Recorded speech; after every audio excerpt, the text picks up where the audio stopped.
gravar com o nosso colega, o Conselho Digital, e vamos colocar online para vocês no site ou no site da escola, ou próprio, diretamente no professor global, pelo YouTube. Vou ficar devendo 2 aulas a vocês, que vai ser mais a discussão dos campos e das partículas. E eu sei que semana que vem vocês têm aula, então quer dizer, não vai ser também, eu vou esse gravo em um horário especial com ele, porque ele está gravando os cursos, né? Talvez alguma coisa à noite, mas eu espero até ao final da semana que vem já ter colocado as 2 aulas finais online, as aulas 6 e 7, tá bom? Só para não deixar o programa incompleto e o ponto mais importante, que é justamente agora conectar bem a discussão dos campos e as partículas com as simetrias das quais a gente está falando e as representações dessas simetrias em termos de tensores, e por enquanto são só tensores ou espinores, que depois vão se tornar campos, né? Muito bem. Então, ontem a gente estava falando, temos já um introitozinho, as aulas de Clifford. Então, nós estamos falando que a gente, por enquanto, falou de grupos de rotação e grupos unitários. Aí a gente trouxe agora, em conexão com os grupos de rotação, a gente começou a falar das aulas de Clifford. E vamos estabelecer melhor. Aparentemente, é só uma coincidência, aquela discussão das matrizes sigma de Pauli, elas estarem ligadas ao mesmo tempo que as rotações também estarem ligadas à álgebra de Clifford. Então, nós vamos estabelecer melhor a relação entre rotações e a álgebra de Clifford. Então, só retornando aqui um pouquinho, né? Quando a gente está num certo espaço, ou num certo espaço de álgebra de Clifford, a gente pode estar num espaço simplesmente euclidiano ou num espaço tipo espaço-tempo, que pode ter até mais do que uma coordenada temporal. É comum em nossa área, além do grupo conforme, que é SO24, né, que aí a gente fala de 2 dimensões tipo tempo e 4 dimensões tipo espaço, aparecerem outros espaços-tempo com mais dimensões temporais. Inclusive, na ex-União Soviética, na década de 70, o grupo famoso Zaharov, eles estudavam física com mais de uma dimensão temporal. Então, tem uma série de trabalhos interessantes, porque o que se vê é que, devido à proximidade de campos gravitacionais muito intensos, como, por exemplo, buracos negros, né, onde há um encurvamento muito grande do espaço-tempo, a gente pode ter a chamada transição de assinatura. Vamos dizer, uma dimensão que é tipo espaço, tipo tempo, ela pode transitar para tipo espaço e vice-versa. Então, se a gente tem uma dimensão temporal e 3 dimensões espaciais, métrica 1 menos 1 menos 1 menos 1, se o campo gravitacional for muito intenso, a gente pode ter uma transição de assinatura. Uma métrica que é tipo espaço se tornar uma métrica que é tipo tempo e pouca velocidade. Então, aparecem na literatura espaços desse tipo 2 dimensões temporais, 2 dimensões espaciais, que são chamados espaços de Atiyah-Wald.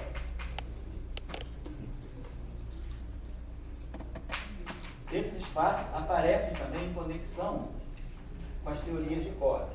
Então, são espaços, né, que de alguma forma, eu ganhei uma dimensão temporal por transição de assinatura. Então, não é proibitivo a gente falar de mais dimensões temporais. Existe uma discussão da literatura. Os russos, por exemplo, Zaharov e companhia, eles dão sentido físico a essa... tudo bem, JP? A essa dimensão temporal. Eles todos estudam o que seria uma eletrodinâmica, um eletromagnetismo na presença de mais um tempo. Uma própria discussão, uma própria mecânica clássica, com mais uma dimensão temporal. Então, tem essa discussão. O setor mais ocidental, digamos assim, já pensa que a dimensão temporal é uma dimensão puramente fictícia, mas que pode ser boa para resolver questões, por exemplo, tirar configurações topológicas. Então, tem uma discussão, quer dizer, não é completamente fora de propósito físico pensar em mais de uma dimensão temporal. Então, a gente vai estar falando de, como a gente falou já, né, por exemplo, no espaço, no grupo SO24, que é o grupo conforme das 4 dimensões, né, das 4 dimensões de espaço temporais. Então, se nós estamos no espaço de Minkowski, né, um 3, então, esse grupo aqui, então, o grupo de isometria, que é o grupo, como a gente já falou, que deixa a métrica invariante aqui, é o SO13. É o grupo de rotações no espaço de Minkowski. A gente fez o caso mais especial uma dimensão temporal e duas dimensões espaciais. Hoje a gente vai falar um pouquinho mais desse. Mas eu posso falar também desse grupo aqui. Esse grupo aqui tem uma conexão com esse.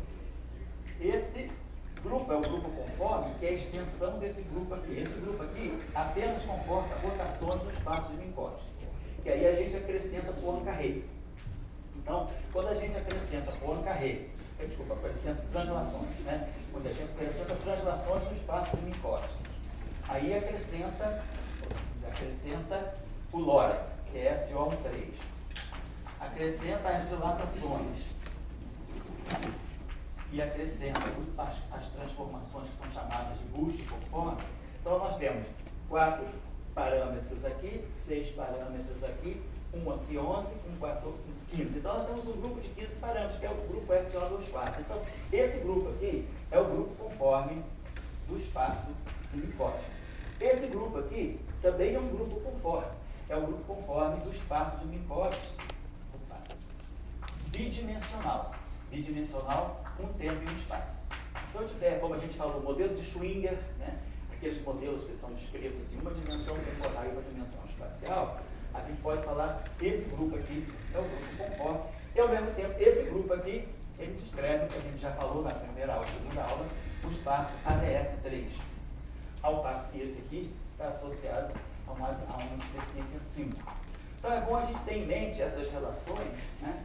Porque quando a gente vê essas equivalências, essas chamadas conjecturas, né, de conexão ADS-CFT, então, ADS5, por exemplo, CFT4, ADS3, CFT2. Então a gente pode fazer essas conexões através desses grupos que têm mais de uma dimensão temporal. Os chamados grupos conformes, eles têm sempre essa estrutura. 2 dimensões temporais e aqui vamos dizer, D menos 2 espaciais. Então eu poderia ter, ou então eu posso botar N também, só que é um grupo agora de dimensão N mais 2. Então onde 2 dimensões são temporais e N dimensões são espaciais. Qualquer grupo com essa estrutura tem uma característica de grupo conforme. Então a gente pode falar, definir espinões nesse espaço.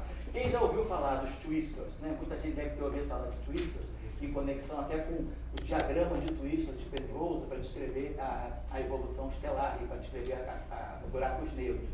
Na verdade, os twistors são espinores desse grupo aqui.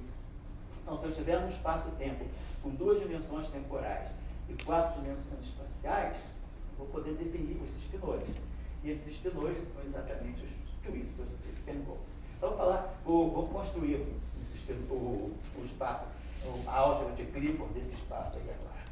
Então, como eu tinha falado com vocês, o que a gente está querendo buscar, o que é importante, no livro do Cartan, isso não fica muito claro, mas está meio implícito a relação entre grupos de rotação e álgebra de Clifford. Então, tem uma relação, eu vou chamar essas álgebras aqui para ficar abreviando, vamos dizer assim, de um C meio gótico. Basta uma clave de sol.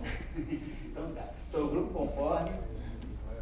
Oi? Você pode escrever o nome do projeto. Ah, tá.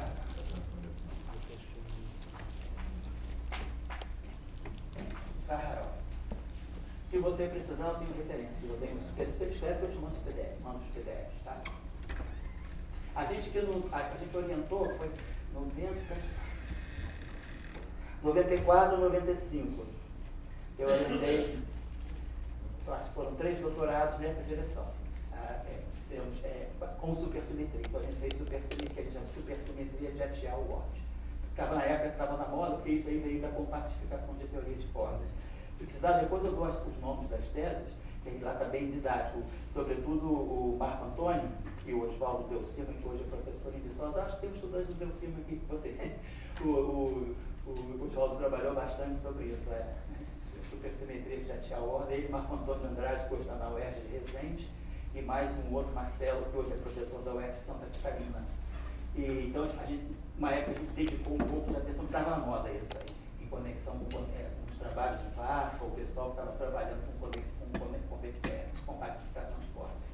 Então, são espaços-tempo interessantes. Tá? Tem um grupo de americanos que fazia também espaços-tempo com mais dimensões temporais, mas para eles diziam, o ponto de vista deles é que não tem física.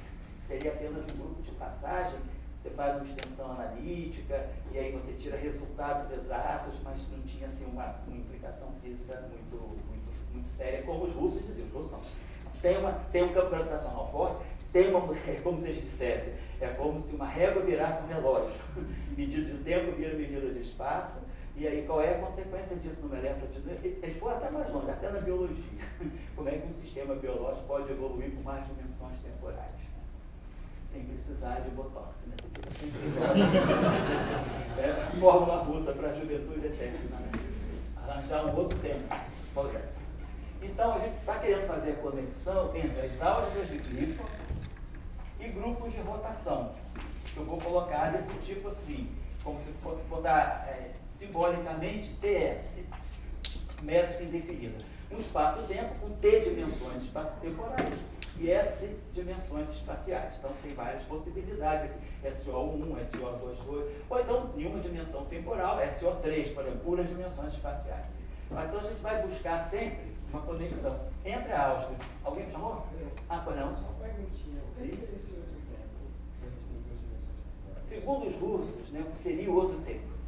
O tempo físico, será que é uma média aritmética dos dois tempos, uma média geométrica? Tem várias discussões. Tem muita, não tem vamos dizer assim, uma definição consensual. Tá? Por esse grupo de americanos da Universidade da Califórnia, que é o Isaac Barthes, o Barthes, inclusive teve no Brasil, que citou a gente aqui, ele advogava que é simplesmente uma questão de, é como se fosse esse tempo fosse uma simetria interna que se mistura com a simetria do espaço-tempo. Mas os russos não, diziam, é um tempo extra, e a gente tem que enfrentar essa discussão do tempo extra. Depois teve trabalho também, um casal russo também, a Efieva e o marido dela. Desconheço a mulher, mas estou esquecendo o nome do marido, ainda bem. Mostra que a gente não bota o homem em primeiro lugar. A Efieva e o marido dela, Vorov. Eles dois fizeram uma série de trabalhos interessantes também sobre física, que eles eram emergentes do grupo do Zaharov. Fizeram uma série de trabalhos, se vocês quiserem procurar, mais ou menos a Efieva, ela mexeu nisso na década de 80.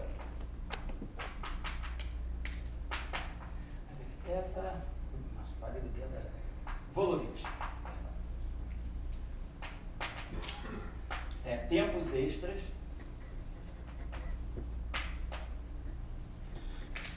Os trabalhos desses russos estavam, mas eu lembro que nessa época ainda era pós-doc do ICTP, e o professor Salão convidou eles para um workshop de verão. Foi o workshop de verão de 85, aí eu não estou a memória correta, ou 80, foi 85, que 86 quem foi lá foi o David Gross, então foi 85. Então você pode procurar trabalhos desse pessoal nessa década aqui, década de 80, se quiser entender um pouco melhor. Como o Nakam falou, os próprios trabalhos do Zaharov também, se alguém quiser, é só me escrever, ou então eu até peço para o Felipe botar lá como referência extra do nosso curso. É uma discussão interessante. Hoje ela não está muito ativa, né? Mas nesse período em que ela ficou muito ativa, aí teve uma queda, né? As coisas da física, né? Tem os altos e baixos, né? Das modas, né? Depois ela voltou a ficar muito em moda entre 94 e 98. Entre 94 e 98, a gente teve uma bela atividade aí, porque saíram os trabalhos do pessoal de Harvard, sobretudo o Vafa, o iraniano, que lançou uma série de ideias sobre SO22 e consequências com supersimetria estendida. Foi o Vafa, o Gates, né, o Jim Gates virou senador, ele é negro, né? Ele era um negro americano muito interessante, ele era muito amigo do Salan, jovem, bastante jovem, ia muito a Trieste. Ele é um dos 4 autores daquele livro, 2001, 1001 lições sobre supersimetria, né? 1000 Lectures on Supersymmetry. Gates, Grisaro, Rocek, Ziegel. O Gates também trabalhou muito nisso, ativamente nisso, lá na universidade, na Penn State, né? Penn State. Então, tem muita atividade sobre tempos extras. Se alguém quiser mais detalhes, qualquer coisa, é só me escrever, e aí eu posso mandar algumas referências. Tipo assim, todo mundo está estudando, está fazendo tese, mas às vezes a gente quer ganhar uma cultura, né, paralela, né, aumentar o nosso acervo cultural, tendo outras coisas também. E essa é uma discussão, porque a gente sabe como é que é a física, as coisas vão e voltam, né? Então, está na baixa. Agora, dimensões extras, temporais, não está se falando muito, mas a gente nunca sabe se mais à frente pode aparecer. Professor, tem Bueno, uma conexão desses com a questão da constante cosmológica? tem toda a conexão. Por exemplo, todos esses espaços que são do tipo, por exemplo, SO22, ele está conectado ao DS3. SO24 está associado ao DS5. SO23 está associado com a DS4. Esse aqui, por exemplo, é o trabalho do Dirac de 63, quando ele mostra que, se eu quiser considerar as representações do grupo SO23, ele mostra uma coisa muito interessante, em 63, né?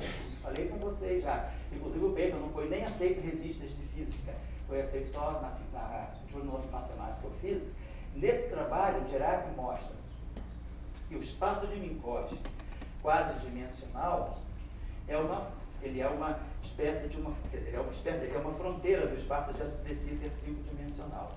E com essa simetria SO23 que descreve o ADS4, o Dirac estuda as representações irredutíveis desse grupo, em termos de espinores, vetores e tensores. E ele mostra que nesse espaço ADS4, ligado ao grupo SO23, o título do trabalho dele, inclusive, é Remarkable Representations of the De Sitter SO23 Group. Ele chamava de De Sitter, mas na verdade é um anti-De Sitter, que é constante cosmológica negativa. E o Dirac mostra nesse trabalho que você pode ter confinamento de estruturas que são mais elementares do que o próprio elétron. Isso em 63. O modelo de quark saiu um pouco a partir disso. O professor Gell-Mann se inspirou nesse trabalho do Dirac, que Dirac dizia, era novo, vamos dizer, até 62, próton era uma partícula elementar, nêutron era partícula elementar, mesosfia eram partículas elementares. Não se tinha ideia da constituição em quarks. Tinha-se o Eightfold Way, de Gell-Mann e Newman, em 61. Mas aí Dirac faz esse trabalho do SO23, lá no Journal of Mathematical Physics. Ele mostra que existem estruturas mais elementares do que os elétrons, do que os neutrinos, do que os fótons, que ele chama de singletons. Esses singletons, e é interessante, porque toda a supersimetria, ela vai em cima de ADS. Você não consegue, basicamente você não faz supersimetria com De Sitter, com anti-De Sitter. E Dirac, no fundo, descobre também, ainda vários anos de antecedência, que nesse espaço aqui aparecia um singleton bosônico e um singleton fermiônico. Então, com isso aí, ficou mais ou menos estabelecido que há espaços, é aquela coisa, Dirac falou, apesar das revistas de física terem recusado, ele publicou no Journal of Mathematical Physics, ele falou que haveria chance de haver objetos mais elementares do que o próprio elétron. Isso, segundo os relatos, né? O Gell-Mann se inspirou em 63 mesmo, 64, né? Para fazer os trabalhos do Eightfold Way, o modelo de quarks. Quando lança o modelo de quarks, no final de 63, um pouco inspirado nessa discussão, porque há objetos mais elementares. Só que o Dirac eram os singletons, e o Gell-Mann vai em cima dos quarks. Depois tem toda uma discussão de quarks compostos de singletons também. Esses singletons foram retomados na década de 70, 72, 70, até 76, vários trabalhos do Salan e do Yogesh Patil, Maryland. Eles começaram a trabalhar os modelos de préons. Os modelos de préons são modelos de partículas mais elementares do que os quarks. Então, você tem modelo de préon para quark, modelo de préon para elétron, para o muon. Então, todas as partículas do modelo padrão começam agora, passaram a ser olhadas também, com potencialmente deriváveis ou compostas de partículas mais elementares, que eram os singletons. E tudo sai desse trabalho aqui do Dirac, das representações do grupo SO23. Então tem toda uma ligação com o anti-De Sitter. Todos esses grupos conformes, todos esses aqui são grupos conformes. Esse aqui é o grupo conforme de duas dimensões, uma dimensão temporal e espacial. Esse aqui é de uma dimensão espacial, uma dimensão temporal e três dimensões espaciais. A regra mais ou menos é essa. você tem um espaço de Minkowski, uma dimensão, portanto, por ter dimensões temporais e essas dimensões espaciais, então, teu grupo de isometria, a tua métrica, ela é invariante sobre essas transformações. E o grupo conforme ele sai, você acrescenta uma dimensão temporal e uma dimensão espacial. Então, por exemplo, SO24, que a gente tinha falado, é o grupo conforme do espaço de Minkowski. 2, 4, 1, 3. Então, Minkowski. Aqui, se é por aqui, por exemplo, 2, 2. Um tempo, um espaço. Um tempo, 3 espaços. Um tempo, 2 espaços. Então, essa tem uma regra de construção para isso a partir de pontes que são feitos. Isso aí está bem discutido no livro do Ferrara sobre o grupo conforme. Bom, então voltando aqui, só para voltar. Desculpa aí, João Paulo, você perguntou isso, mas assim, só para chamar a atenção, porque esses grupos estão ligados a De Sitter, a anti-De Sitter. Então, se a gente tem, qual é a conexão entre álgebra de Clifford e grupos de rotação no espaço-tempo com métrica arbitrária, em princípio. Então, grupos de rotação a gente sabe, está aqui. A gente já viu como é que é a regra, a gente tem os geradores, quer dizer, se a gente tem um grupo desse tipo aqui, a gente vai sempre colocar o elemento do grupo, a rotação do grupo, a gente dá sempre essa representação em termos de geradores, e aí esses geradores aqui vão ter que ser de duas categorias. Se for um grupo puramente SON, então o grupo de Lie SON, a álgebra de Lie, é a álgebra das matrizes N por N antissimétricas. Então, é uma álgebra ligada a matrizes antissimétricas. Quando o grupo não é do tipo SON, não tem só dimensões, não é puramente euclidiano, tem essa dicotomia de dimensões temporais e espaciais, a gente tem uma métrica com assinatura, tanto as dimensões mais tempo e as dimensões espaciais com sinal menos. Em geral, a convenção é essa, mais para o tempo e menos para o espaço. Então, a gente pode ter uma métrica assim, será SO24, mais, menos. Duas dimensões temporais, 4 dimensões espaciais. E aí o que a gente tem, a álgebra, é a álgebra dos seguintes geradores. A gente vai pegar os geradores transpostos vezes a métrica, igual a menos a métrica, vezes os geradores. Então a gente fez isso há 2 aulas atrás, quando obteve os geradores de SO1, SO12. Então, mais ou menos a regra é essa. Grupo de rotação. Tá? Aqui é o de sempre, só muda o sinal de alguma coisa.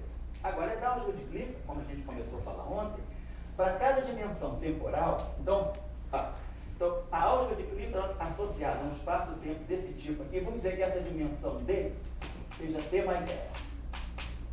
Então, as álgebras de Clifford, elas são álgebras no espaço de dimensão 2 elevado à parte inteira de D sobre 2.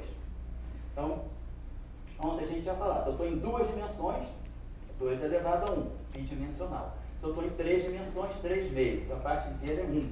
Então, 2 dimensões, objetos 2 por 2. Se eu vou para 4 dimensões, fica 2. Então, 4 aqui. Se for para 5 dimensões, a parte inteira também é 2. Então, D igual a 2, D igual a 3, D igual a 4, D igual a 5, D igual a 6, 7, 8, 9, 10, 11. Até 11 dimensões a gente vai, porque a gente pelo menos garante a existência de uma supergravidade consistente em 11 dimensões. Mas sempre as álgebras de Clifford, elas são compartilhadas assim, 2, 3, 4, 5, 6, 7, 8, 9, 10 e 11. Então, a dimensão da álgebra de Clifford está ligada à dimensão do espaço-tempo. E os objetos dessa álgebra, os objetos que carregam uma representação dessa álgebra, são o que nós chamamos de estenores. Então, não os estenores de Cartan, mas os estenores algébricos. E esses estenores, então, aqui tem 2 elevado a D sobre 2 componentes. E as matrizes que atuam nesse espaço, que a gente comumente chama de matrizes gama, chamada matrizes gama de Dirac, ou matrizes gama simplesmente, elas são tem dimensão 2D sobre 2 por 2D sobre 2. Então, se a gente está em 4 dimensões, como a gente está acostumado a fazer equação de Dirac, da dimensão 4, 4. 4 por 4, matrizes 4 por 4, estenores de 4 componentes. Em 3 dimensões, matrizes 2 por 2, estenores de 2 componentes. Em 10 dimensões, 32. 32 por 32, espinores com 32 componentes. Quem faz Young Mills N igual a 1, D igual a T, super em 10 dimensões, vai trabalhar com espinores de Majorana com 32 componentes. Quem faz supergravidade N igual a 1 em 11 dimensões, espinores com 32 componentes. Que aí depois a gente pode reduzir para 4 dimensões e ganhar as chamadas supersimetrias estendidas. Tá? Então, o que a gente vai fazer? Como a gente falou ontem, o protótipo que a gente viu a partir das matrizes gama, como a gente falou do grupo SO 1, 2. Né? Então, a gente vai vamos ter que construir matrizes que a gente chama matrizes gama, como a gente colocou aí, dimensão D sobre 2 por D sobre 2, de tal maneira que todas as matrizes, para cada dimensão, nós associamos uma tal matriz. A cada dimensão. Se as matrizes, então, forem associadas a dimensões com a métrica positiva, a gente vai ter matrizes com quadrado igual a identidade. Claro, identidade 2AD sobre 2 por 2AD sobre 2. E vão ter as matrizes, então, que são as matrizes tipo tempo. E as matrizes tipo espaço, elas vão dar menos a identidade. Então, ontem, a gente falou SO2, duas dimensões euclidianas. Duas dimensões euclidianas, nós pegamos as matrizes sigma x, Pauli, que a gente já estudou, quadrado igual a identidade, 2 por 2. Sigma y ao quadrado, identidade 2 por 2. Elas anticomutam. Então, a gente mostrou também que essas matrizes satisfazem essa álgebra. Gama associada a uma dimensão com a gama associada a outra dimensão, vai dar duas vezes a métrica e aqui a identidade.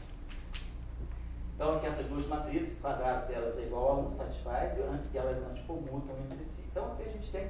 E aí, os objetos que são 2 por 2 são esses objetos aqui que nós chamamos de espinores. E aí nós vimos. Mas qual é a diferença entre um espinor e um vetor? Tá bom, os vetores desse espaço são reais. Os vetores desse espaço aqui são complexos. Mas a diferença não é só essa, a diferença é como eles são atuados por rotações. Então a gente viu ontem que os vetores, né, quando a gente faz uma rotação, eles satisfazem aquela regra, cosseno θ, Vx, menos seno de θ, Vy, e o contrário. E os espinores vão ângulo de θ sobre 2. Então aqui vai uma rotação de θ e aqui uma rotação de θ sobre 2. É o que distingue, né? Ambos têm duas componentes. Como eu falei com vocês ontem também, o livro do Cartan, o capítulo de princípio da trialidade, né, o que o Cartan descobre, né, uma pré-supersimetria lá em 1913, é que o princípio, nós estamos em 8 dimensões. E aí, claro, os vetores têm 8 componentes. Mas os espinores, segundo a nossa regra, vão ter 16. 8 por 2, 4. 2 a 4, 16. Só que, nós vamos ver daqui a pouco, em dimensões pares, a gente pode definir uma matriz chamada matriz de quiralidade, gama de quiralidade, que divide o setor espinorial em duas representações irredutíveis e inequivalentes, de 8 dimensões cada uma. Então, a gente tem vetores com 8 componentes, espinores com 8 componentes e outra categoria de espinores com 8 componentes. O que distingue todo mundo entre si? As propriedades sobre o grupo de rotação. Então, sempre que a gente vai falando, né, a gente fez até o exemplo banalzinho, né, mostrando por que x, y, essa grandeza aqui, não é um escalar, isso é a componente de um tensor, por causa das propriedades de rotação. Então, a gente tem que olhar sempre, não importa se o número de componentes é o mesmo. Então, o espinor, ele não é um vetor, ele é vamos dizer, uma representação especial, apesar de em duas dimensões, de ter o mesmo número de componentes, ele é um objeto diferente. Aí a gente viu ontem, por exemplo, também, que quando a gente pode compor dois espinores, né? Então a gente viu que a gente compondo os espinores dessa forma, ou dessa forma, a gente podia formar aqui, esse objeto aqui se transforma como um legítimo vetor, e esse objeto aqui é um escalar. Então aí a gente falou, isso aqui é o que está mostrando para nós, isso aqui tem duas componentes, então duas componentes vezes duas dá 4 componentes. Essas 4 componentes se quebram num escalar mais um vetor. Desse modo assim. Escalar tem spin 0 e o vetor tem spin 1. Lembra da multiplicidade, 2S mais 1. Então, quando eu multiplico dois estenores, eu posso formar um escalar se eu colocar nessa forma. Ou essa composição mental do vetor. Então aí a gente agora vai multiplicando estenores e depois vai multiplicando vetores tensorialmente para formar tensores, né? E a gente pode também, eu não falei ontem, a gente pode também multiplicar estenores por vetores. Por exemplo, eu posso pegar um objeto que tenha um índice espacial. Então, eu estou em 2 dimensões ou em 3 dimensões, esse índice aqui é espaço. É 1, 2, 3, são os índices de vetor. Mas ao mesmo tempo ele pode ter um índice fermiônico, pode ter um índice estenorial. A gente representa em geral os índices estenoriais por alfa, essas letras gregas aqui. E os índices vetoriais a gente às vezes bota I assim, os índices espaciais. Então esse objeto aqui, ele tem quantos componentes? Se eu tiver em 2 dimensões, isso aqui é 1, 2. Isso aqui também é um 2. Esse objeto aqui tem 4 componentes. Se eu tiver em 3 dimensões, aqui vai até 3 e aqui 2. Então assim vai ter 6 componentes. E aí esses objetos aqui, no fundo, eu estou fazendo o produto de um vetor por um estenor. Um vetor por um estenor. Então são esses produtos tensoriais que a gente vai fazendo e que a gente vai decompondo, né, os tensores em representações irredutíveis. Vou voltar a isso aqui, só um instantinho aqui, voltando aqui para o espaço tridimensional, só para chamar a atenção. De novo, a gente viu ontem, né? Então, 2 e 3 dimensões, euclidianas, SO2, vamos colocar assim. E SO3, eles comportam a mesma álgebra de Clifford.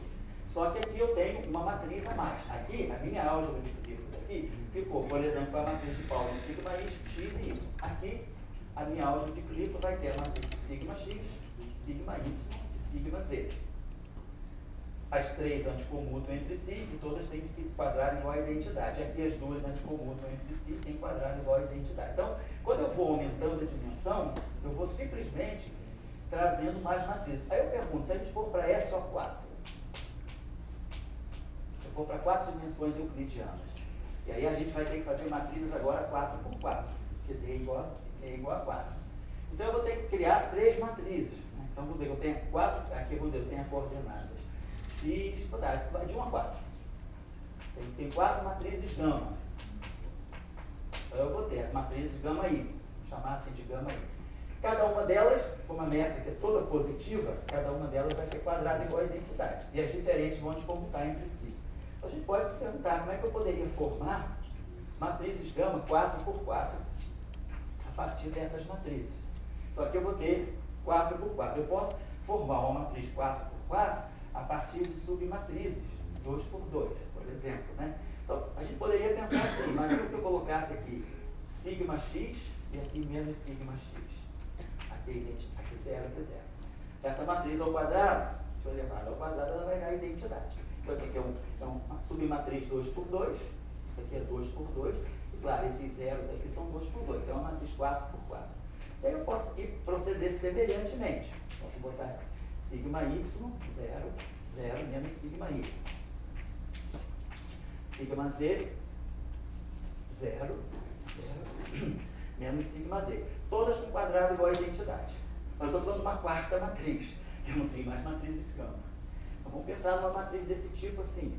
Se eu pegar uma matriz do tipo 0, identidade, 2 por 2, tudo 2 por 2 aqui 0. Então essa matriz aqui tem quadrado igual à identidade? Tem. Será que ela anticomuta com todas essas aqui? Essas anticomutam entre si. Essa que eu estou criando, ela tem que ter quadrado igual à identidade e tem que anticomutar com essas. Então a gente está tendo uma matriz com essa estrutura. Pois é, uma matriz A aqui, 0, 0 menos A. E aqui uma matriz 0, 1, 1, 0. Então se eu fizer esse produto aqui, isso aqui vai ficar 0, A, menos A, 0. Estou multiplicando essa matriz aqui, uma dessas aqui, por essa.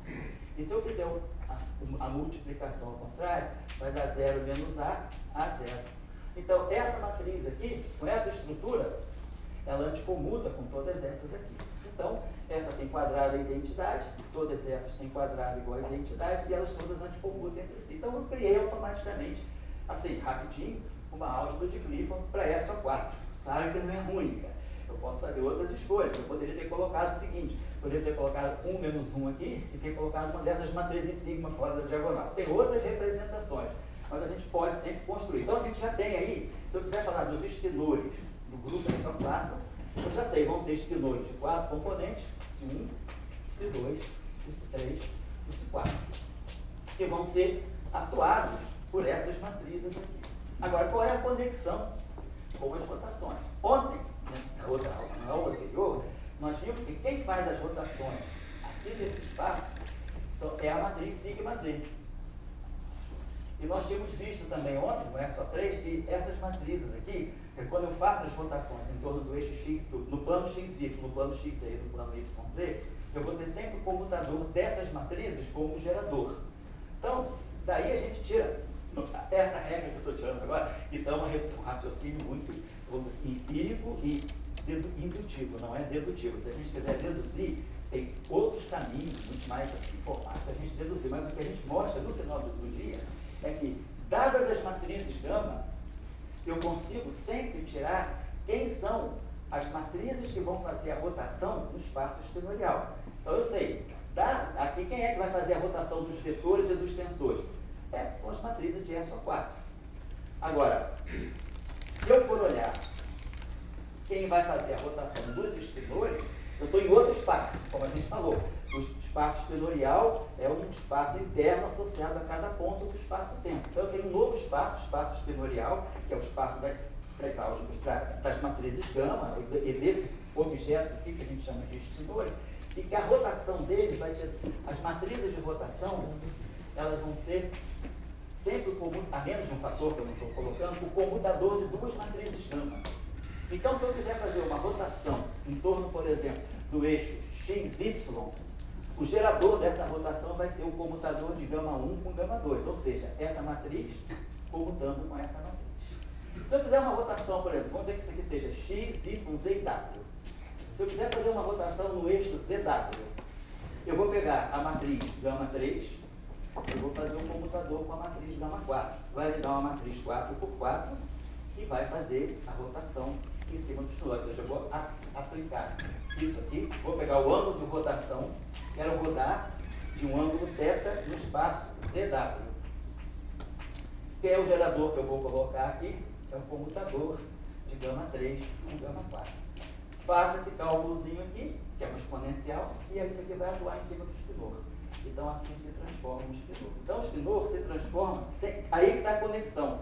A rotação dos espinores, que é feita na álgebra de Clifford, a mesma rotação que eu aqui no espaço-tempo, faço, que aqui no espaço eu faço de um vetor para um vetor, vai ficar a matriz R de SO4, vou tacar uma matriz de SO4, atuando no vetor. A gente aprendeu aí, com aqueles geradores que são as matrizes antissimétricas. Então, se eu fizer uma mesma rotação para um vetor, se a gente se lembrar bem do nosso padrão de rotação, a gente vai ter exponencial, aí aqui a gente vai ter o ângulo de rotação no plano ZW, no plano ZW, isso. E vamos ter aqui o gerador. Só que o gerador agora vai ser a matriz GZW. Quem é a matriz que faz a rotação no plano ZW? Estamos aprendido como é que ficava a história. Vai ser uma matriz 4 por 4. E aí ela vai ser 0. Fazer a rotação no plano ZW. Né? Então ela vai ficar. Eu vou deixar 0. Não vou mexer no X. Não vou mexer no Y. E no ZW fica 0, 0, 0, 1, 0, 0, menos 1. Aquela regrinha que a gente aprendeu. Ficam sempre aqui. Cosseno θ menos seno θ.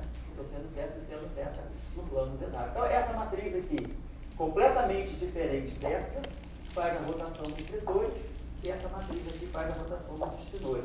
Então, é a mesma rotação, só que vista em dois mundos diferentes. Então, o que a gente tinha falado, o vetor, os tensores estão no espaço-tempo. Os espinores estão nesse espaço interno.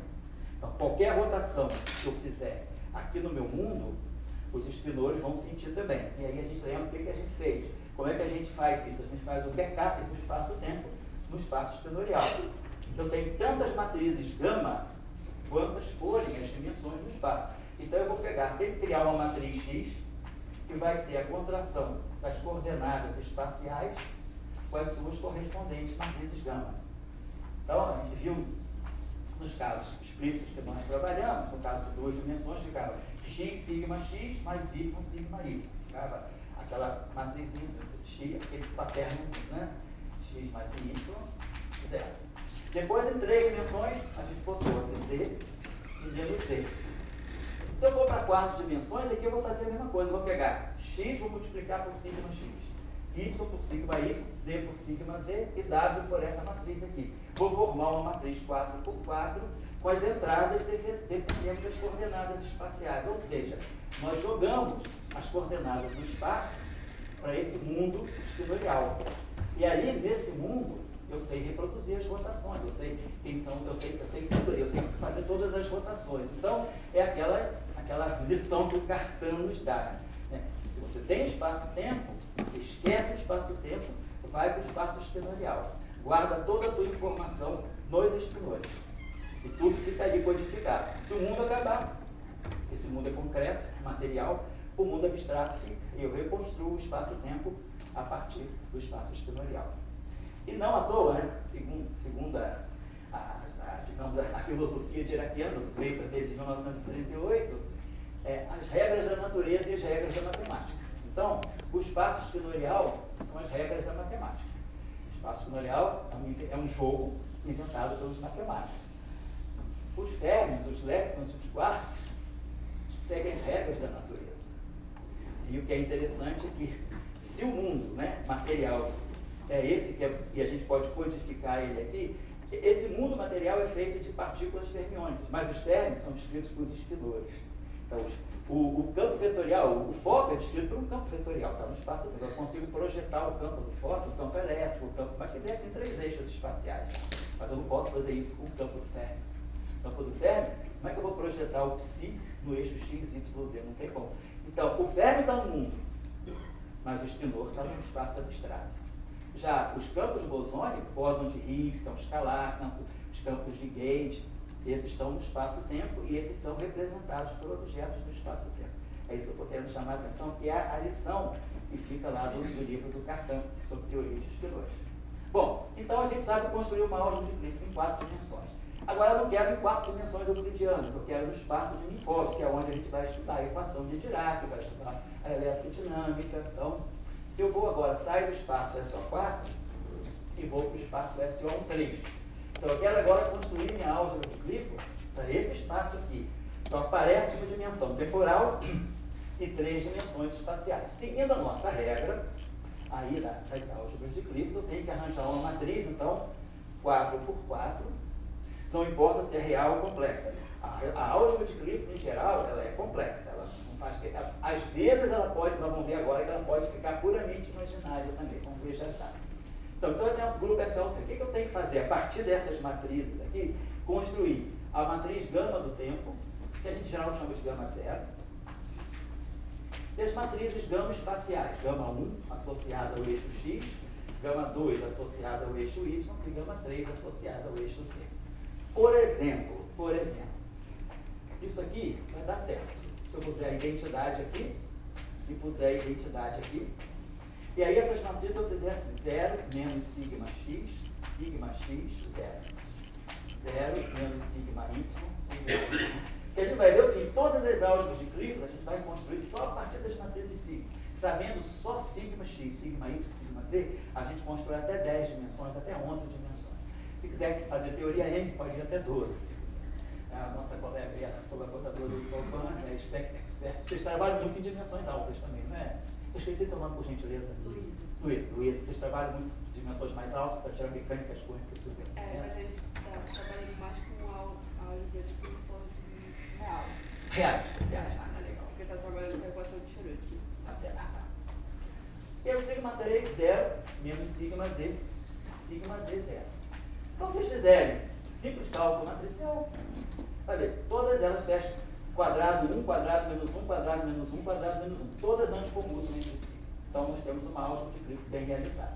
Essa é uma representação que é devida ao Hermann Weyl, né, que a gente chama de representação de Weyl. Eu posso fazer uma outra representação, que é a chamada representação de Dirac, onde o gama 0 é a identidade, 2 por 2, 0, 0, menos 1. E as matrizes gama, se botar assim para a flechinha, já está indicando gama X, gama Y, gama Z, elas são 0, sigma, menos sigma, 0. Tá, então, 0 sigma X menos sigma X, 0 para a primeira. 0 sigma Y menos sigma 0 aqui. Então, essas três aqui vão ficar iguaizinhas a essas aqui, mas mudou essa aqui. Essa é a representação de Dirac, que também é uma representação mista. Essa matriz é real, essa real é puramente imaginária e essa é real. Mas ainda tem uma terceira representação, que é a representação de Majorana. Deixa eu apagar agora aqui. Pode passar. Então, as representações das matrizes gama não são unívocas. Então, quando eu estudo a equação de Dirac, por exemplo, eu tenho que estudar que representa, quer dizer, eu estou trabalhando na representação de Dirac das matrizes gama de Dirac. Ou eu estou trabalhando na representação de Weyl das matrizes gama de Dirac. Ou eu estou trabalhando na representação de Majorana das matrizes gama de Dirac. Deixa eu botar a representação de Majorana aqui, que é uma representação interessante para estudar as penúrias de Majorana. Todas elas têm sua utilidade. Não é só assim, uma escolha arbitrária. As matrizes de Weyl, a representação de Weyl, é muito útil para estudar férmions de massa zero. Na época, né, antes de 1998, se pensava que era o caso do neutrino, que fosse o caso do neutrino. Então, Weyl, quando introduz essa notação, essa representação em 1929, no artigo dele, o elétron e a gravitação, ele está pensando, ele fala claro, da equação de Dirac no espaço curvo, mas ele está mais interessado em partículas de Dirac de massa zero. Isso que em 1929. Em 30, Pauli lança a ideia dos neutrinos. Então, às vezes a gente fica falando dessa discussão, isso é pura matemática, isso não serve para nada. O cara está pensando em televisão. Vai, em 1929, ele já estuda a equação de Dirac para férmions de massa zero, sabendo que nós estamos em 1929, o único férmio conhecido é o elétron, que é massivo. Então, o cara diz, mas isso é mera extrapolação, especulação. Bem, acho que deu certo. Aí o Pauli introduz a ideia do neutrino hipotético em 1930. Ele diz que o neutrino é massivo. Ele faz uma estimativa da massa do neutrino, não no paper, na carta que ele escreve. Ele deixa isso tudo registrado numa carta. Mas aí entra a década de 30, quando o Fermi, em 1933, faz a teoria das interações fracas, ele faz com o neutrino de massa zero. Ele obedece ao Weyl e não ao Pauli.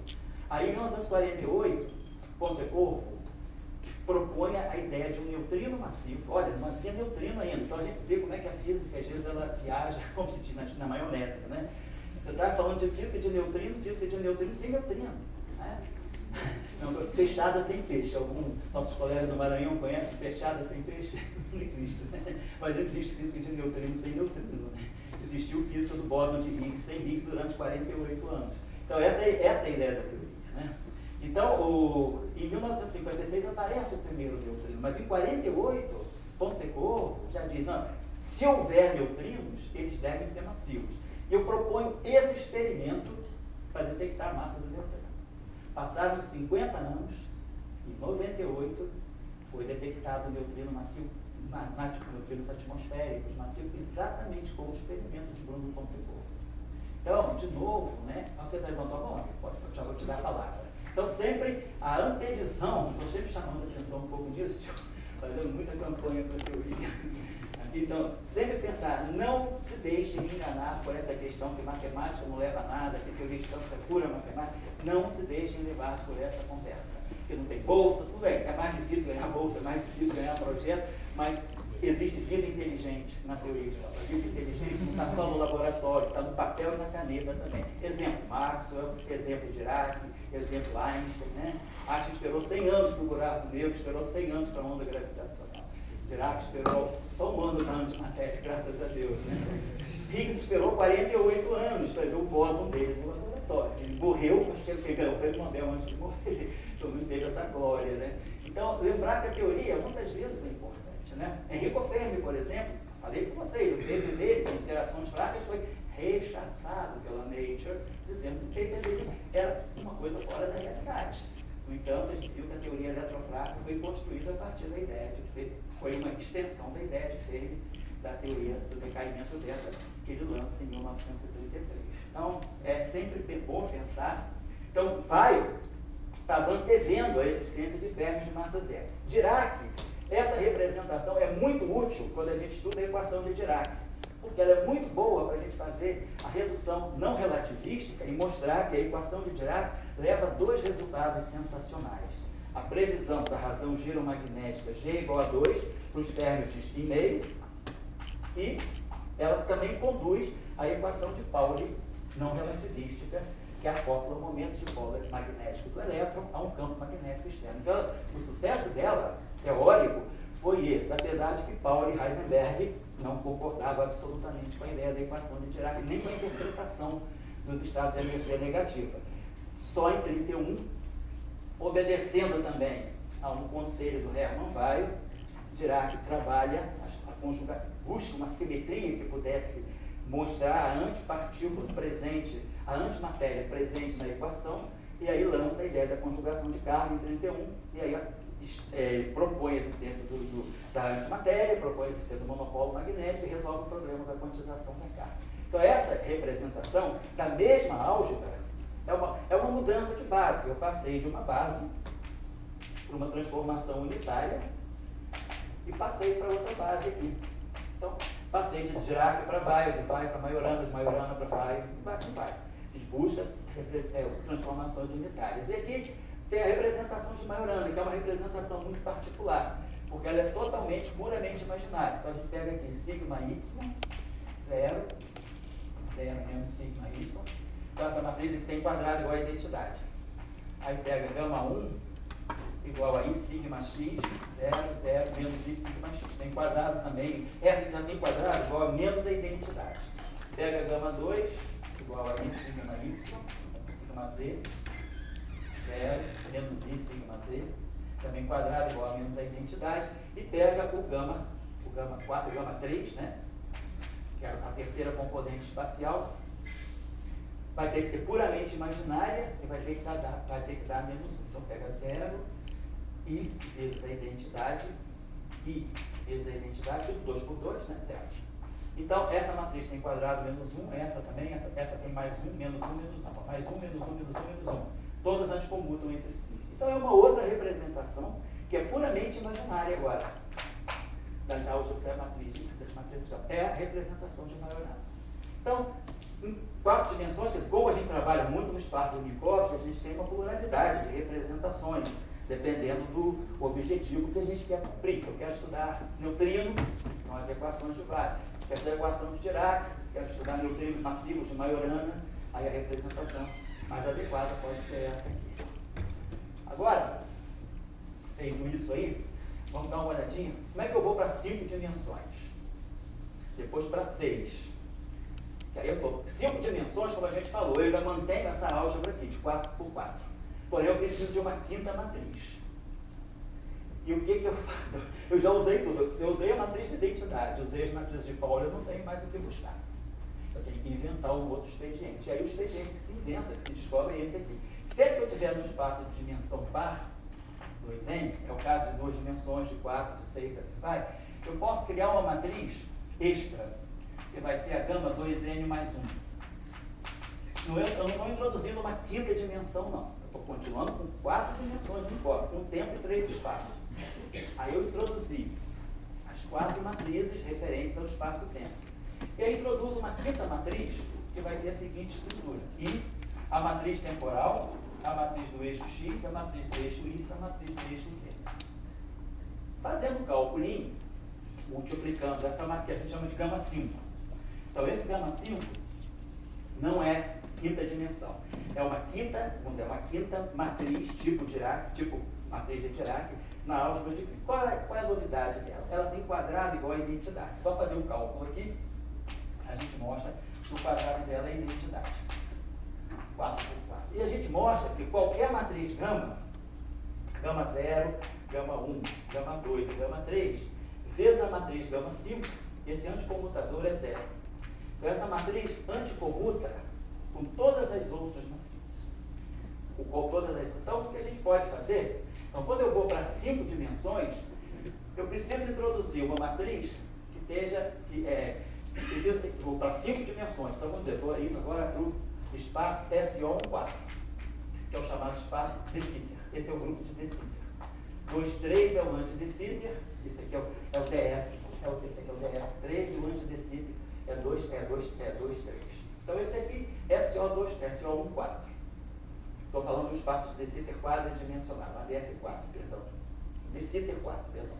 Porque isso aqui tem 5 dimensões, né? 5 para. E aí eu tenho um invariante que seria, vamos dizer assim, x1 ao quadrado, menos x2 ao quadrado, menos o resto todo, né? Até x4, x3 ao quadrado, igual a um certo lambda 2. Então é como se eu tivesse esse raio aqui, isso aqui é um hiperboloide, e aí eu posso expressar uma das 5 componentes em função de 4. Então isso dá um manifold quadridimensional. Isso aqui está associado ao espaço de Sitter, perdão, DS4. Bom, mas eu quero introduzir a quinta matriz, e ela tem que ter quadrado igual a menos 1, que eu estou introduzindo uma quinta dimensão, que agora é uma quarta dimensão espacial. Tem uma dimensão temporal e 4 dimensões espaciais, x, y, z e w, digamos assim. Essas aqui estão, gama zero, tempo, espaço. Eu preciso de uma outra matriz espacial. Então agora eu vou pegar a matriz que eu vou chamar de gama 4, que vai representar, então, gama x, gama y, gama z e gama w, que vai ser simplesmente I gama 5. Essa matriz serviu para isso. Ela dá a quinta matriz da álgebra de Clifford, de 5 dimensões. Ela não tem 4 por 4, botei um I para ela ter quadrado igual a menos 1. Então ela tem quadrado menos 1 e ela anticomuta com todas as outras. Então ela fecha a álgebra de Clifford direitinho para 5 dimensões. Então quem quiser falar de um espinor no espaço de de Sitter, vai trabalhar com essa álgebra de Clifford, que pode estar na representação de Weyl, Majorana ou Dirac, não importa, mas vai acrescentar essa matriz aqui. Ela entra para anticomutar com todo mundo, que é quadrado igual a menos 1. Tudo, sempre lá na base de tudo, tem as matrizes de Pauli e identidade. Tudo bem, então eu fiz 2 e 3, aí 4 e 5. Agora eu vou dar um salto. Vou para 6 dimensões. E agora eu vou para matrizes 8 por 8. Aqui nós estamos com matrizes 4 por 4. Então quando agora eu for para 6 dimensões, que pode ser SO6, aí tem várias possibilidades interessantes. SO6, nós já tínhamos falado aqui no curso, que é localmente isomórfico a SO6. SO6 é um grupo de rotação. Ele compartilha a mesma álgebra de Lie que o grupo unitário SO4. A gente pode falar de SO15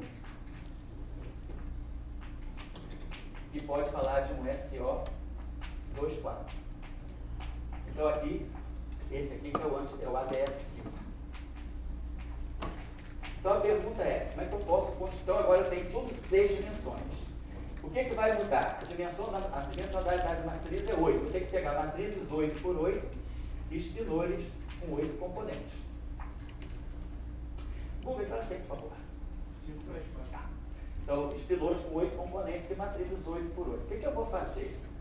Quem sabe matriz 4 por 4 pode introduzir essas submatrizes 4 por 4 para formar uma matriz 8 por 8. Então eu poderia pensar que no caso de SO6, eu tenho que pegar 6 matrizes, um quadrado igual a identidade. E vou buscar isso no espaço precedente, que já é 4 por 4. Eu vou ter que formar matrizes assim.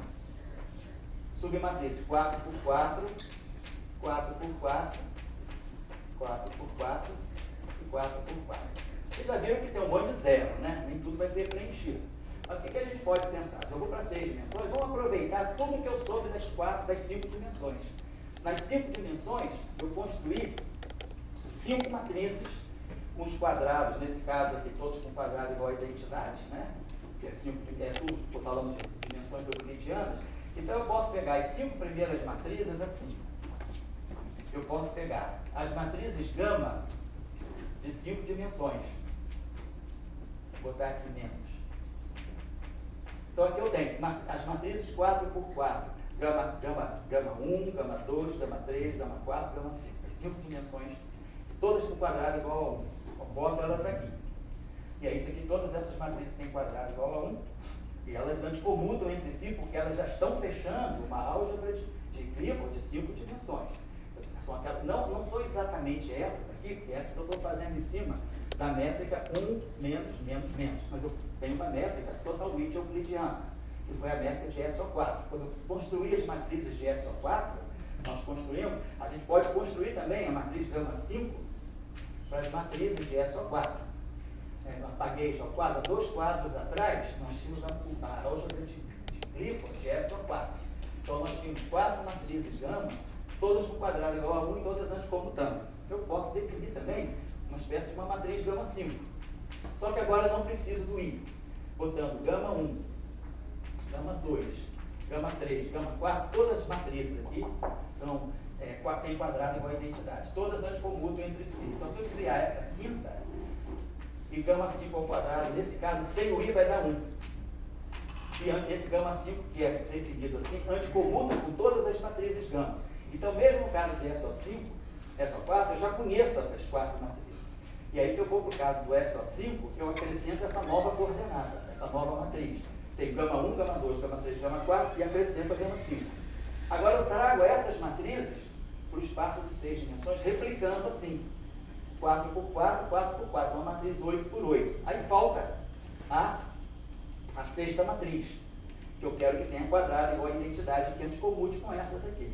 Então vai ter, eu posso botar aqui 0, identidade, 4 por 4, 0. Então essa matriz aqui tem quadrado igual a identidade, e vocês podem checar que com essa estrutura, ela anticomuta com essas matrizes aqui. Então eu criei uma álgebra de Clifford para SO6. Está lá. E aí eu posso agora fazer o mesmo truque. Eu crio a matriz gama 7, que vai ser o produto de gama 0, gama 1, gama 1, gama 2, até gama 5. Até gama 6, perdão. Aqui eu tenho 5 mais uma 6. Então eu tenho essas 6 matrizes aqui declaradas, pego o produto de todas elas, quero que o quadrado seja 1. Nesse caso, a gente tem que checar se eu boto um I aqui ou não. Mas assim, eu sempre acerto o quadrado dessa matriz para dar 1. E aí, isso aí, porque isso é o que a gente vai chamar de matriz de integralidade. E aí eu acrescento um I ou não. E esse I vai aparecer ao quadrado, quando eu fizer o quadrado. Então vai aparecer um menos 1, que vai corrigir o sinal do quadrado dessa expressão aqui. Então, com isso, eu construí tudo que eu preciso, no caso de SO6, as 6 matrizes, né? A partir das... Então, eu pego sempre dimensão anterior e empresta para a dimensão superior. Então, em 5 dimensões, eu peguei as 5 e acrescentei essa matriz aqui. E aí formei. E aí agora eu acrescento esse gama 7. Agora, pronto, SO24. Vou pular esse caso aqui. Mas se a gente for para SO24, o que a gente vai precisar? A gente vai precisar de 6 matrizes também. 2 tendo quadrado igual a menos 1. Vamos chamar, vamos dizer que a gente tem as matrizes gama 0, gama 1. Vou botar assim, como se eu tivesse 2 direções temporais, eu vou botar assim, gama T pequeno e gama T grande. Essas aqui tem que ter quadrado igual a 1, 8 por 8. E as espaciais, né, vamos dizer, gama 1, eu vou ter 4 matrizes espaciais, gama 3, gama 4, todas elas vão ter que ter quadrado igual a menos 1. Menos a identidade. E todas essas matrizes têm que anticomutar entre si. Então eu vou simplesmente acertar, né, quem é o gama T, né, vou acertar com I, por exemplo. Eu posso pegar as 6 primeiras matrizes seguindo isso aqui. Boto I aqui na primeira e I aqui. As que tiverem tipo tempo, eu deixo sem o I, que já tem matrizes com quadrado igual a 1. E as que eu precisar ter quadrado igual a menos 1, eu corrijo com um I. E vou aproveitar também, eu vou aproveitar tudo que eu tinha aqui, só que agora aqui eu já estou numa representação também que é de 8 dimensões, aqui também vou aproveitar essa matriz aqui e colocar um I ou não nela. Vou associar essa matriz a uma dimensão tipo tempo. Pode ser essa aqui. Se ela tiver quadrado igual a 1, não preciso corrigir com o I, eu vou pegar essa matriz aqui, a primeira daqui, com essa aqui, e formo essas 2 temporais. E o que sobra vai ser espacial. E com essa estrutura, já está garantido que as matrizes anticomutam entre si. E aí os espinores desse espaço, os espinores de 2, 4, esses espinores são chamados twistors. Quando Trevolt introduz os twists, ele está introduzindo, na verdade, os espinores do grupo conforme. Tá?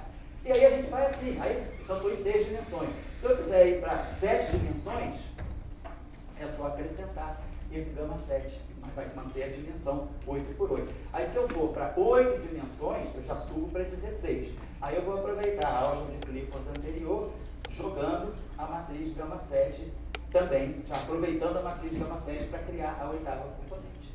Então, basicamente é isso. Construir as álgebras de Clifford é muito simples. É só um joguinho de eu acertar as matrizes. Eu construo de uma dimensão mais baixa. Então, eu vou fazendo de 2 dimensões para 3, que são a mesma.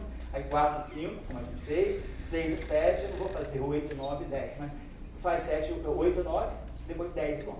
10 e 11 é 32 por 32, mas tudo aproveitando a álgebra anterior, colocando sempre nessa estrutura.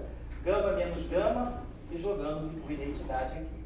Dependendo da assinatura daquela dimensão, eu coloco i ou não para corrigir o sinal, ficar menos 1 no quadrado. Tá certo? É simples, né? É só um joguinho de matrizes mesmo. Tá? Então isso aqui me fecha, né, um pouco a noção assim, do que é o espinor. Eu estou quase acabando aqui hoje, e o espinor ele vai estar associado a campos de natureza fermiônica. Só para finalizar, vou fazer a seguinte coisa, só para terminar o exercício com um pequeno toque de convicção da física, né? Vamos pegar o caso do neutrino. Vamos supor que a gente está antes de 1998 e que o neutrino para nós ainda não é massivo. Hoje a gente sabe que o neutrino tem massa, mas a gente não sabe ainda se o neutrino é Dirac ou Majorana. A maioria, diz assim, a grande parte da comunidade de física de neutrinos aposta no neutrino de Majorana.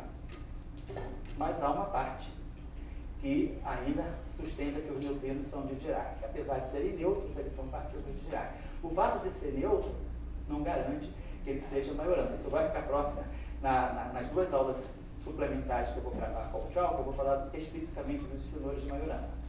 E aí os espinores de Majorana, eles são espinores de carga zero.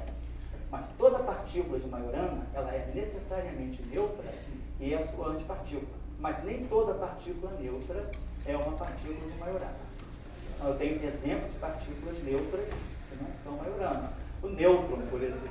O nêutron tem carga zero, mas ele é descrito como espinor de Dirac. Por quê? Porque o antinêutron é diferente do nêutron. O nêutron é UD. O antinêutron é U barrado, V barrado, V barrado. Então a partícula não é antipartícula, não pode ser Majorana. Mas a gente vai discutir o caso do neutrino ser Majorana. E aí o mecanismo de massa dele é diferente do mecanismo de massa de Dirac. Bom, o que eu estou querendo falar? Vamos supor que a gente está antes de 98 e para nós o neutrino é uma partícula sem massa. Pelo teorema de Wigner, vou fazer rapidinho aqui, mas é simples. Pelo teorema de Wigner, da relatividade especial, toda partícula de massa zero, que spin S, ela só pode ter 2 graus de liberdade correspondente às polarizações mais S e menos S. As polarizações intermediárias não aparecem, mas spin 2, eu tenho 2, 1, 0, menos 1, menos 2. Mas se o gráfico não tem massa zero, o 1, 0 e menos 1 desaparece. Por quê? Porque se o gráfico não tem massa zero, eu não posso ir para o referencial de repouso dele. Ele está com a velocidade da luz. Então eu não tenho como ir para o referencial de repouso e medir todos os graus de polarização. Então a partícula vai estar com o spin alinhado com a direção de movimento, ou vai estar com o spin anti-alinhado com a direção de movimento. Então, baseado nisso aqui, vamos supor que a gente tem um neutrino, férmio de spin meio. Qual é o spin? Qual é o operador que faz o spin meio? É o H cortado sobre 2 vezes sigma. Então isso aqui é o operador de spin meio do neutrino. E vou botar aqui na direção do movimento. Então, ele tem que estar sempre alinhado ou anti-alinhado. Então vamos supor que eu tenho um neutrino. O neutrino ele caminha sempre com o spin, o neutrino de massa zero, sempre com o spin alinhado com a direção do movimento. Então essa projeção aqui vai dar H cortado sobre 2, é o que a gente chama de helicidade. É a projeção do spin ao longo do movimento. Então isso aqui é o operador que a gente chama de helicidade. Tá? Vamos botar aqui a K maiúscula para não confundir. Bom, então posso escrever essa. Então, isso aqui está me dizendo só tem um ingrediente físico aqui. O spin está alinhado com a direção de movimento. Agora vamos usar um ingrediente cinemático.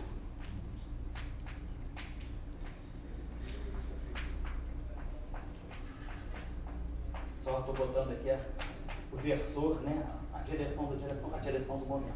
Mas a partícula de massa zero, esse momento aqui, relativístico, né? ele é Pc. Então esse momento aqui eu posso substituir por E sobre C. E aí o C sobe. Então eu fico com a seguinte equação. Vamos cortar os H cortados, por enquanto eu tenho aqui, e os dois também. Então eu tenho que sigma escalar P é igual a E. Estou tirando o H cortado sobre 2 aqui. Então, sigma PC igual a E. Bom, isso aqui aqui, claro, supõe-se que tem a matriz da identidade. Estou colocando que isso aqui é uma matriz 2x2, eu teria que ter colocado aqui a identidade 2x2. Bom, só que essa equação aqui está me dando uma informação do espaço dos momentos da energia. Vamos fazer o princípio da correspondência. Momento é menos I, H cortado, gradiente. E energia é I, H cortado, derivada temporal. Assim, aquele princípio da correspondência é fundamental de Bohr. Então a gente tem aqui menos I, sigma, menos I, H cortado, perdão, sigma, escalar gradiente, vou botar aqui I, H cortado C. Sigma escalar gradiente igual a I, H cortado, derivada temporal. Claro, isso aqui são operadores. Os operadores têm que estar atuando em funções testes. Então vamos colocar aqui o spinor de duas componentes. Estou falando de matrizes sigma, estou na álgebra de Clifford. Então aqui eu estou colocando spinor, não é vetor. É um spinor complexo de duas componentes. E aí a gente pode jogar tudo para um lado só. Então ficar com essa equação aqui, I, H cortado, derivada temporal de si, mais I, H cortado, C, sigma, escalar gradiente, bota isso aqui, si, igual a zero. Posso dividir isso aqui por C. Então a gente está lembrado, I é derivada temporal, tempo é a coordenada, a gente chama a coordenada x0, né, de CT. Então, 1 sobre C, né, esse termo aqui, 1 sobre CT, eu estou chamando como se fosse a derivada em relação a essa coordenada x0 do espaço de Minkowski. Então, você vai ficar dezendo. E aí o C desaparece. O C foi absorvido aqui. Quando eu pego CT, tá, eu estou dando derivada, 1 sobre C derivada em relação a T. Então, esse CT do denominador eu jogo no x0. E aqui ficou com esse, então eu posso fatorar esse IH cortado, se eu quiser. E aí aqui eu tenho DDT, posso criar então uma matriz, que eu chamo de sigma mi, que vai ter a seguinte estrutura. Aqui, claro, tudo isso aqui é identidade, onde não tem matriz é identidade. Então eu vou colocar aqui a identidade, e aqui eu vou colocar as matrizes de Pauli. Então eu posso escrever essa relação, lembrando que o gradiente, né, a notação covariante, isso aqui eu posso ficar da seguinte, posso escrever essa equação da seguinte forma. Sigma mi, derivada em relação ao coordenado x mi, si igual a zero. Então a gente ganha dessa equação aqui. Qual é o significado dessa equação? Essa equação está me dizendo que esse objeto aqui é a função de onda de uma equação relativística, de mecânica quântica relativística, que descreve a propagação livre, né, sem interação, de uma partícula de spin meio e massa zero. Então essa é a chamada equação de Weyl para o neutrino. Então fica tudo claro, né, que é covariante, pessoal. Tudo isso aqui está casado. Então, mesmo que essa afirmação aqui pareça contradizer a covariância de Lorentz, que eu estou escrevendo aqui grandezas que são meramente vetoriais, essa equação, ao ser trabalhada, ela ganha uma forma covariante. Então, é isso que é o teorema de Wigner. O teorema de Wigner diz que, mesmo, né, que a gente projete a helicidade dessa forma em termos de objetos não covariantes, a relatividade garante a covariância dessa afirmação, que a olhos nus assim não é manifestamente covariante, mas a gente traz para essa forma covariante. E se a gente quiser fazer a equação para o antineutrino, é colocar um sinal menos aqui, e chamar isso aqui de sigma barrado. E aí essa aqui fica sendo a equação do antineutrino. Vou chamar o antineutrino de Pi. Então eu posso tirar a equação do neutrino e a equação, para finalizar aqui, e a equação do antineutrino. A equação do neutrino é essa aqui, H cortado, sigma mi, onde são aquelas 4 matrizes que nós colocamos, atuando em sigma a zero. Então isso aqui está me escrevendo massa zero, spin meio. E essa aqui está me escrevendo massa zero, spin meio, dizendo ainda, né? Aqui, essa partícula está caminhando o tempo todo com o spin alinhado para a direção de movimento, e essa aqui é o contrário. A partícula vai assim e o spin está para trás. Então são duas equações de vai para o neutrino e para o antineutrino, que agora eu posso combinar da seguinte maneira. Poderia definir um superespinor aqui, que vai ser psi, e definir a seguinte matriz de gama: 0, sigma mi, sigma barrado mi, 0. Aqui. E aí colocar a coisa dessa forma: I, H cortado, gama mi, D mi. Deixa eu ver se vai ficar isso mesmo, porque quando eu pegar o sigma mi, vai pegar o psi, né? Então, é o contrário, sigma barrado mi, tá? Então, colocando assim, com essa equação aqui, eu vou atuar nesse espinor psi, eu vou unificar essas duas equações numa só. E essas matrizes gama aqui, usando o que nós já conhecemos das matrizes sigma, elas satisfazem essa relação aqui. É só verificável isso aqui. Então essas matrizes aqui são matrizes, agora, 4x4, né? Então esses espinores aqui são de duas componentes. Aqui é matriz sigma 2x2, espinor coluna de duas componentes. Matriz sigma 2x2, espinor coluna de duas componentes, 4 componentes, matrizes 4x4. Então essa aqui é a equação de Dirac sem massa. Se eu quiser colocar massa, a gente vai ver na aula que eu vou gravar com o Jalka, é muito simples. Eu vou ter que acoplar o que nessa equação, vou botar um parâmetro aqui chamado de mi nessa equação, e vou colocar um parâmetro mi' nessa equação. Mas assim, isso é muito força bruta. Nós vamos ver o seguinte, que se esse cara aqui está numa representação, essa matriz aqui, ela faz esse cara subir. Então, essa equação aqui é perfeitamente covariante. Se isso aqui é a representação meio zero do grupo de Lorentz, esse cara aqui, se isso aqui é a representação, se esse cara está na representação meio zero, esse aqui está na representação 0,5, que é a mesma que a representação 0,5 desse. Então, quando eu jogo a massa na equação de Dirac, sem saber qual é o mecanismo que gerou, não estou dizendo que tem tantos Higgs aqui, a gente sabe hoje em dia que aqui dentro tem a constante de acoplamento de Yukawa e o valor esperado no vácuo do Higgs, né? Mas a gente está dizendo sem nenhum compromisso com os mecanismos de massa. Então, eu coloco um parâmetro aqui, que tem dimensão de momento, né? H cortado, e coloco outro parâmetro aqui, e acoplo essas duas equações. E desacoplo depois essas duas equações. E essas duas equações desacopladas, elas vão, quando jogo uma para outra, a gente vai ganhar essa expressão aqui. IH cortado, IH cortado TI menos MC psi igual a zero.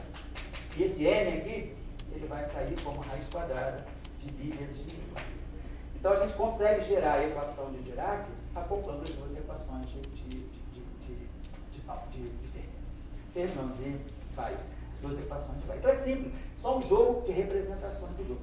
A gente não precisou fazer todo aquele tratamento que em geral, quando a gente estuda a equação de Dirac, tem todo o tratamento de introduzir matrizes. Não, aqui a coisa saiu diretamente do grupo. É isso que eu queria chamar a atenção. Como a simetria, ela resolve questões para nós. Na próxima gravação que eu fizer com o Tchau, eu vou mostrar para vocês como as equações de Maxwell saem diretamente das representações do grupo de Lorentz, sem precisar passar por todo o processo histórico de introduzir campo elétrico, campo magnético. Tudo sai, se apenas eu souber que eu quero propagar uma partícula zero massa, neutra, de spin 1. Com esses três ingredientes, a gente constrói as equações de Maxwell. Claro, esses três ingredientes e relatividade especial, a gente constrói as equações de Maxwell. Como aqui a gente construiu as equações de Dirac?